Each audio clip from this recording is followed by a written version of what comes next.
আসসালামু আলাইকুম। আমি হোমমেকার মুন্না ব্লগসের মুন্নি। আজও হাজির হয়ে গেলাম নতুন আরেকটা ভিডিও নিয়ে। আশা করছি কাছে দূরে দেশ বিদেশ যে যেখান থেকেই আমার এই ভিডিও দেখছেন বা দেখবেন সবাই ভালো আছেন। আমরা আলহামদুলিল্লাহ ভালো আছি। আজকের ভিডিওটা সকালে রান্নাঘর থেকে শুরু করে দিলাম, রুটি বেলে নিচ্ছি। তো আজ একটু তাড়াতাড়ি সকালে রান্নাঘরে চলে আসছি, ছেলে কলেজে যাবে, খেয়ে যাবে, তার জন্যে। তো আমি আগে তাকে রুটি বেলে দিয়ে দিয়েছি, সেকে সে খেয়ে নিয়েছে, চা দিয়ে খেয়ে নিয়েছে। তো খেয়েছে, সে আবার হাত মুছতেছে আর আমার সাথে কথাও বলতেছিল। সে এখন চলে যাবে কলেজে। মেয়ে তো সকালবেলায় স্কুলে চলে গিয়েছে। সে অবশ্য সকালবেলা ইউসুফগুলোর বসি শরবত খেয়ে যায়, লেবু দিয়ে তৈরি করে রাখে তাদের বাবাই করে অবশ্য ব্যাপার এই শরবতটা। তো তার বাবা রেডি করে রেখে দিয়েছিল। সে সকালবেলা খেয়ে তারপরে হচ্ছে গিয়ে বিস্কিট নিয়ে তারপরে স্কুলে চলে যায়। সে অনেক 7:30 বাজে বাসা থেকে বের হয়। আর ছেলেরও কিন্তু প্রতিদিনই প্রাইভেট থাকে সকালবেলা। তো সে যায় 7:45-র দিকে। তো 7টা থেকে 8টা প্রাইভেট পড়ে বাসায় চলে আসে, এসে গোসল টোসল করে তারপরে হচ্ছে গিয়ে নাস্তাটা করে স্কুল না তো কলেজে চলে যায়। এই জিনিসটা আমি আসলে বরাবরই ভুল করি, কেবল স্কুলে বলি। ও মাঝে মাঝে রাগ করে, ওকে বলে ফেলি স্কুল থেকে এত দেরি হলো কেন আসতে। 5-10 মিনিট এদিক সেদিক হলে একটু টেনশন লাগে এই আর কি। তো তাকে বললে সেও কিন্তু রাগ করে, বলে কাম্মু আমি তো এখন আর স্কুলে পড়ি না, আমি এখন কলেজে পড়ি। তো যাই হোক, এটা ঠিক হয়ে যাবে হয়তো বলতে বলতে। আর এদিকে সে যে চা দিয়ে রুটি দিয়ে খেয়েছিল, তো চায়ের কাপটাও নিয়ে আসলাম টেবিল থেকে। কিন্তু সে রুটি যে স্ট্রেনারে করে দিয়েছিলাম সেই যে চালনিটার মধ্যে, সেটা অবশ্য সে আগে আমাকে দিয়ে দিয়েছে। তো বাকি রুটিগুলো আমি বেলে নেই। তো ও নাস্তা খেতে খেতে বা রেডি হতে হতে আমার কিন্তু রুটি প্রায় বেলা শেষই হয়ে গিয়েছিল। তারপরে 2-1টা রুটি থেকে গিয়েছে, সেগুলো এখন বেলে নেব। আর কিছু রুটি তো আমাদের দুজনের নাস্তার জন্য সেঁকে নেব, আর বাকিটা আমি হালকা সেঁকে ঠান্ডা করে ফ্রিজে রেখে দেবো আগামী দিনের জন্য। তো এইভাবেই রেখে দেই। যেদিন রুটি থাকে সেদিন আমি একটু দেরি করে ঘুম থেকে উঠি, কারণ ওরা বাবা রুটিটা সেঁকতে পারে। উনি অবশ্য চা বানিয়ে রুটি সেঁকে বা শরবত বানিয়ে ওদেরকে রেডি করে স্কুল বা কলেজে যেখানে যায় সেখানে পাঠিয়ে দেয়। তার জন্য আসলে আমার একটু কষ্টটা একটু কমই হয়। আর এই হচ্ছে গিয়ে আমার রুটি বানানো শেষ। এবার সব কিছু আমি গুছিয়ে রেখে দিচ্ছি যথাস্থানে। আর রুটিগুলো এখন আর সেঁকবো না, কারণ খান সাহেব সব বাসায় নেই, উনি বাজারে চলে গিয়েছেন, উনি আবার বাজার আনবেন তার জন্য। তো ছেলেও প্রাইভেট থেকে এসেছিলো, ঠিক ওই মুহূর্তে তিনি আবার বাজারে চলে গিয়েছিলেন। বললো যে ভেবেছিল আমি হয়তো বা যদি ঘুমে থাকি, ছেলে যদি দরজা নক করে আমি যদি শুনতে না পাই, তার জন্য আমি এত তাড়াতাড়ি উঠে যাব। সে আসলে চিন্তাও করে নাই। তারপরে যখন দেখলো যে ছেলে চলে আসছে, তো তখন এসে আবার বাজারে চলে গিয়েছিল, বাজার নিয়ে আসবে। তো আমি সব কিছু গুছিয়ে রেখে আমি আবার অন্যান্য কাজগুলো করে নেব। তো সে অবশ্য আমার বেশিরভাগ কাজ উনি গুছিয়ে রেখে দেন। যেমন ছেলে উঠে গেলে ছেলের বিছানাটা গুছিয়ে নেন, মেয়ে উঠে গেলে মেয়ের বিছানাটাও গুছিয়ে নেন, আমাদের বিছানাটাও কিন্তু উনি অর্ধেকটাই গুছিয়ে নেন, মশারি টশারি সব উনি খুলে নেন। পরে কেবল আমি যখন উঠি বালিশগুলো ঠিক করে রাখি, এই একটাই কাজ করি। আর এদিকে দেখেন বাইরে এত রৌদ্র, কি আর বলবো, এত গরম পড়তেছে, বুঝতেছে না পরিবেশের ভারসাম্যটা এতটাই নষ্ট হয়ে গিয়েছে। কখন গরম লাগে, কখন ঠান্ডা লাগে, কখন বৃষ্টি হয়, কখন রোদ হয়, ঠিক বোঝাই যাচ্ছে না। এত গরম কি আর বলবো, মনে হচ্ছে যেন দমটা ফেটে যাবে। আমি বাসায় থাকি সারাক্ষণ, তারপরও আমার কাছে এমন লাগে যারা বাইরে থাকে, যেমন আমার বাচ্চারা বা বাচ্চাদের বাবা প্রায় বাইরে বের হয়, তাদের কি অবস্থা, আমি সেটা ভাবলে আমার আসলে খুব কষ্ট হয়। তো বাইরের ওয়েদারটা দেখে টেকে আমি আবার কাঁথা সেলাই নিয়ে বসে পড়লাম। তো অনেকক্ষণ সেলাই করার পর উনি অবশ্য চলে এসেছিলেন বাজার নিয়ে। তারপর ওনাকে এই যে দরজায় দাঁড়িয়ে আছে, তো বললাম কচু বাবা কচু নিয়ে আসছে। তো উনি 2টা কচু নিয়ে আসছে। এটা আমাদের এলাকা পাইন্না কচু বলে, এটা পানিতে হয় দেখে মনে হয় তো বা পাইন্না কচু বলে। আর মুরগি আর মাছ নিয়ে আসছে। তো এগুলো রেখে আমি রুটি সেঁকে নেব, তারপরে নাস্তাটা দুজন খেয়ে তারপরে আবার চলে আসবো বাজার গোছানোর কাজে। তো রান্নাঘরে তো আসলে কারেন্ট আছে, লাইটটার সুইচটা অফ ছিল, আমি তো দিয়ে দিলাম। আর পেঁপে এনেছে, পেঁপেটা বের করে রেখে দেই, আর মাছ মাংসটা পরে বের করব। নাস্তা খেয়ে এসে সেগুলো আবার ঠিক করতে হবে। তো আসলে ঘরের কাজ বেশিরভাগই গোছানো হয়ে গেছে, এবার কেবল রান্নাবান্না করব আর রান্নাঘরটা গুছিয়ে নেব, এই হচ্ছে গিয়ে আমার কাজ। আর ঘর মোছামুছির কাজটা তো আমার হেল্পিং হ্যান্ডই করে নেন। তো নাস্তা খেয়ে চলে আসলাম বাজার গোছানোর কাজে। তো বেশি একটা বাজার আনে নাই, তবে যতটুকু এনেছে সেগুলো আমি গুছিয়ে নিচ্ছি আর বের করেও নিচ্ছি। তো ফ্যান তো রান্নাঘরে না হলে নাই হয়, ফ্যানের বাতাসও মনে হয় যেন মাঝে মাঝে গরম বের হয়ে যায়। সেটা আর কি বলবো, আসলে আমাদের চলাফেরার কারণে আমরা যে যে কখন কি বলি না বলি, কি কাজ করি না করি, আল্লাহ যে সহ্য করে আসেন এই পর্যন্ত, এটাই আমার মনে হয় আমাদের ভাগ্য। আমরা আমাদের প্রয়োজনে হাদিস মেনে চলি, আবার প্রয়োজনে হাদিসের বিপক্ষে চলে যাই। যেটা আমাদের পক্ষে থাকে সেটাকে আমরা আঁকড়ে ধরি, আর যেটা আমাদের বিপক্ষে চলে যায় সেটাকে আমরা দূরে সরিয়ে দিই, সেটা যদি আমাদের জন্য ফরজও হয়ে থাকে। তো কি আর বলবো, আল্লাহ সহনশীল, আল্লাহ ধৈর্যশীল, আল্লাহ এখনও ধৈর্য সহকারে আছেন বলে আমরা এখনও টিকে আছি। জানি না আসমানি বালা জমিনি বালা কত বালা আমাদের জন্য যে অপেক্ষা করতেছে, কি আর বলবো। যখন বৃষ্টি হয় এমনভাবে বৃষ্টি হতেই থাকে যে আমাদের জনজীবন অতিষ্ঠ হয়ে যায়। আবার যখন রৌদ্র ওঠে এত তাপ, কি আর বলবো। এখন সেপ্টেম্বর মাস প্রায় শেষ হয়ে আসছে, এখন তো এত তাপ পড়ার কথা না, তারপরও কিন্তু দেখেন কত তাপ লাগতেছে। মানে মনে হচ্ছে যেন মাথা টাথা মানে শরীর টরীর সব জ্বলে যায়, এমন একটা অবস্থা গরমের।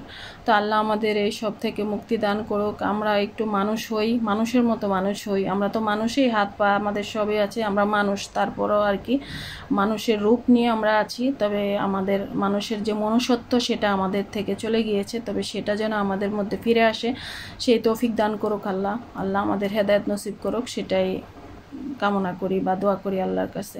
তো এখানে দেখেন মুরগি, 2টা ব্রয়লার মুরগি এনেছে আর 2টা মানে সোনালী মুরগি এনেছে। তবে সোনালী মুরগির পা 2টা, আমি বলতেছি একটা কালো একটা পা দেখে আমি আবার পা খুঁজতেছি, আবার চিন্তা করলাম মুরগি তো হচ্ছে গিয়ে 4টা, আর পা তো ঠিকই আছে, তারপর এটা হলো কেন। তো পরে বললো যে হয়তো বা চেঞ্জ করে দিয়েছে, উনি তো অন্যান্য মুরগিও কেটেছেন, ছিলেছেন, হয়তো বা অন্য মুরগির পা দিয়ে দিয়েছে তোমাকে। তো এই জন্য একটা পা তোমার কালো আর একটা পা হচ্ছে গিয়ে একটু সাদা। তো সেটা নিয়ে আবার অনেকক্ষণ হাসাহাসি করলাম। তো পরে অবশ্য আমি কচুটা কেটে নিয়েছি, আগে মুরগিটা ধুয়ে টুয়ে রেখে দিয়েছিলাম একপাশে, কচুটা নিয়ে মানে কেটে ভাপে বসিয়ে দিচ্ছি। আর এদিকে দেখেন আমার হাতের অবস্থা। তবে এটা চলে যাবে, 100 লেবুর শক্তি আছে না আমাদের কাছে, সে 100 লেবুর শক্তি দিয়ে দূর করে ফেলবো ইনশাল্লাহ। তো পরে অবশ্য চলেও গিয়েছিল। তো এই ফাঁকে কিন্তু আমি মাছ কেটে নিয়েছি, মুরগিগুলো কেটে পরিষ্কার করে নিয়েছি। তো যেটা রান্না করব সেটা আলাদাভাবে রেখে দিলাম। আর এই যে কচুর ডগাগুলো নিয়েছি, কচুর মূলটা কিন্তু আমি রেখেই দিয়েছি, গোড়াটা। এই দেখেন পাঙ্গাস মাছের মধ্যে বড় একটা মানে ডিম হয়েছে। আমার মেয়ে ভেবেছে এটা নাকি ইলিশ মাছের ডিম, আমি নাকি ওকে ফাঁকিবাজি করে খাইয়ে দিচ্ছিলাম। পরে অবশ্যই এই ভিডিওটা থাকাতে রক্ষা হলো, ওকে আজ সকালে দেখালাম যে এই দেখো আমি যে ভিডিও করেছিলাম পাঙ্গাস মাছের মধ্যে এই ধরনের এইরকম একটা মানে ডিম হয়েছিল। তো পরে বলল যে না, আমি যখন খেতে বসছি তখনও ভাবলাম তাহলে তো ইলিশ মাছের গন্ধ আসতো, ইলিশ মাছের গন্ধ আসে নাই। আসলে ওই ইলিশ মাছটাকে একদম দেখতেই পারে না, ওর জন্যই আসলে আমাদের বাসায় বেশি পাঙ্গাস মাছ কেনা হয়, আর তার জন্য আমাদের অবশ্য খাওয়াও হয়। তো এদিকে মুরগির পাগুলো কিন্তু আমি গরম পানিতে ভাপিয়ে নিয়েছি, আর এই যে মাছ সব কেটে কুটে রেডি করে নিয়েছি। আর যে ময়লা টয়লা ছিল তাড়াতাড়ি করে কিন্তু কাজগুলো করতে হয়েছিল, যিনি আমাদের পরিচ্ছন্নতা কর্মী, পরিষ্কার পরিচ্ছন্নতার কাজে যিনি ব্যস্ত আমাদের এই রোডের, তো উনি আসছেন, তো ময়লাগুলো দিয়ে দিয়েছি, আর তার জন্য একটু তাড়াতাড়ি করে কাজ করতে হয়েছে। আর এইদিকে দেখেন আমার মেয়ে স্কুল থেকে চলে এসে ফোনটা আমার চোখের সামনে ধরে রেখেছে, কারণ আমার এই ফোনটাতে ফেস লক দেওয়া, তো আমার মুখের সামনে ধরলেই সেটা খুলে যায়। তো বলতেছে তুমি রাগান্বিতভাবে তাকাচ্ছ কেন, এই জন্য এটা খুলতেছে না, তুমি এটা হেসে তাকাও তারপরে খুলে যাবে। কি আর করা, মানে গরমে অতিষ্ঠ রান্না করে এইদিকে মেজাজ দেখাতেও ভালো লাগতেছিল না, তারপরে ফোনটা দিয়ে দিলাম খুলে। তো এক চুলায় কিন্তু আমি মাছের যে অংশটুকু দিয়ে আমি কচুর ডগাগুলো রান্না করব সেটা ভেজে নিচ্ছি, আর অন্য চুলায় কিন্তু যে কচুর ডগাটা কিন্তু প্রথমে আমি লবণ দিয়ে ভাপিয়ে নিয়েছিলাম, পরে এখন রসুন পেস্ট আর হচ্ছে গিয়ে হলুদ আর মরিচের গুঁড়া একটু দিয়ে দিয়েছি। পরে অবশ্য মাছের মাথাটা যখন কষাবো তখন আবার সব ধরনের মশলা দিয়ে কষিয়ে নেব। তো এক চুলায় তো আমার এটা মানে মাছ ভাজা হচ্ছে, অন্যদিকে কচু। আর ভাবলাম যে একটু নারকেল কোড়া দিয়ে দিই, প্রথম ভেবেছিলাম নারকেল পেস্ট দেব, কিন্তু সময়ের সাথে মানে কুলে উঠতে পারছিলাম না, তার জন্য কোড়ানো নারকেলটাই ফ্রিজ থেকে বের করে দিয়ে দিয়েছি। তো এভাবে রান্না করে দেখবেন, খেতে কিন্তু ভালোই লাগে, আমাদের কাছে তো ভালোই লেগেছিল। তা আমি মনে হয় এইসব খাবারের জন্য অ্যাওয়ার্ড পাবো, কারণ আমার মানে খান সাহেব যেই হারে এইসব জিনিস আনতেছে, উনি একদিন যদি দেখে যে তরকারিটা খুব মজা হয়েছে, তিনি পরবর্তীতে কয়েকদিন এটা নিয়ে আসবে আর বলে যে এটা এই রান্নার জন্য তোমাকে অ্যাওয়ার্ড দেওয়া উচিত। তো তো ইনশাল্লাহ আমি কিন্তু অ্যাওয়ার্ড পেয়ে যাব অতি শীঘ্রই, সেটা আমার কপালে আছে অ্যাওয়ার্ড পাওয়া। তবে অনেকের গৃহিণীরাই মানে শুনি বলে আর কি যে রান্না করে যেটাই করে কেবল খুদ ধরে, তা আমার কিন্তু সেই খুদ ধরাধরির কোনো ব্যাপার স্যাপার নেই, বরঞ্চ আমাকে আরও বলে অ্যাওয়ার্ড নাকি দিবে। তো যাই হোক, আমি মাছটা ভেজে নিয়েছি। তো যে কড়াইতে রান্না করব এই কচুর শাকটা, সেই কড়াইতে কিন্তু পেঁয়াজ ভেজে তারপরে রসুন পেস্ট দিয়ে লবণ, হলুদ, মরিচ, জিরা, ধনিয়ার গুঁড়া দিয়ে মাছটাকে আবারও ভালোভাবে কষিয়ে নিচ্ছি। আর এটার মধ্যে তো কিন্তু ভাজতে ভাজতে যে তেলটা ছিল সেই তেলটাও দিয়ে দিয়েছি। শুরুতে কিন্তু যখন আমি পেঁয়াজটা ভেজেছি সামান্য একটু তেল দিয়ে ভেজেছিলাম, কারণ অনেকটাই তেল উঠে গিয়েছে মাছ ভাজার পর। সেই তেলটা দিয়েই কিন্তু আমি রান্না করে নেব তার জন্য। আর এখানে সম্পূর্ণটাই তেলের অংশ, তার জন্যই তেল উঠে গিয়েছে। তো সেই কচুর শাকটা তো আমার রান্না মোটামুটি হয়ে গিয়েছে, মানে সেদ্ধ হয়ে গিয়েছে। তো সেটা এবার মাছের সাথে দিয়ে দিলাম, মানে মাছের মাথা, তারপর হচ্ছে গিয়ে ডিম, চর্বি, সেগুলোর সাথে আমি দিয়ে দিলাম। এবার ভালোভাবে রান্না করে নেব। আর এটা কিন্তু কতক্ষণ পর পর নাড়তে হবে, নয়তো নিচে লেগে যাবে। আর রান্নাটা সত্যি অপূর্ব হয়েছিল।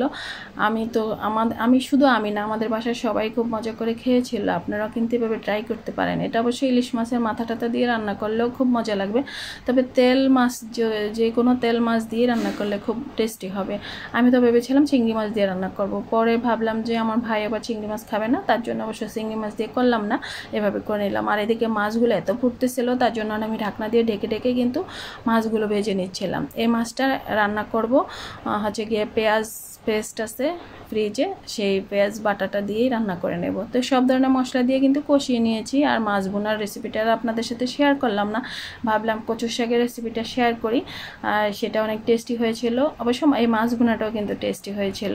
যাই হোক, কচুর মাছ বোনা তো সবাই করেন অহরহই, তবে এইভাবে কচুর শাক কেউ খেয়েছেন কিনা জানি না, তবে না খেয়ে থাকলে প্লিজ খেয়ে নেবেন, অনেক টেস্টি। আর এই কচুগুলো কিন্তু সস্তায় পেয়েছে, 2টা কচু 60 টাকা দিয়ে এনেছে, কিন্তু আর ওই দিন একটা কচুই এনেছিল মাত্র 70 টাকা দিয়ে, এবার বুঝতে পারতেছেন। তো যাই হোক, কচুর গোড়াগুলো কিন্তু আমি রেখে দিয়েছি, মানে মূলের সাইডটা, সেটা আবার অন্য একটা তরকারি রান্না করব, তখন আবার আপনাদের সাথে শেয়ার করব। তো আর মুরগি টুরগি যা যা ছিল সেগুলো কিন্তু আমি ধুয়ে টুয়ে রেডি করে রেখে দিয়েছিলাম, সেগুলো আবার প্যাকেট করে ফ্রিজে অলরেডি রেখে দিয়েছি। আর এদিকেই দেখেন আমার রান্নাটাও কমপ্লিট হয়ে গেল। আর এই 2টাই রান্না ছিল আমাদের। আর আগের অবশ্য মাংসের তরকারি একটু ছিল, সেটা দিয়ে আমাদের দুপুর রাত পুরোটাই হয়ে গিয়েছিল। আলহামদুলিল্লাহ, মাশাআল্লাহ, খুব মজা করে খেয়েছিলাম। তবে এতক্ষণ যারা আমাকে সময়টা দিয়েছেন আপনাদেরকে অসংখ্য অসংখ্য ধন্যবাদ। আর যদি লাইকটা এখনও না দিয়ে থাকেন, চেক করে দেখুন দিয়েছেন কিনা। যদি না দিয়ে থাকেন তো প্লিজ লাইকটা দিয়ে দেন। আমি কিন্তু শুরুতেই লাইকটা দিয়ে আপনাদের ভিডিওগুলো দেখে থাকি। তো সবাই ভালো থাকবেন, সুস্থ থাকবেন, নিরাপদে থাকবেন। আল্লাহ হাফেজ, আসসালামু আলাইকুম।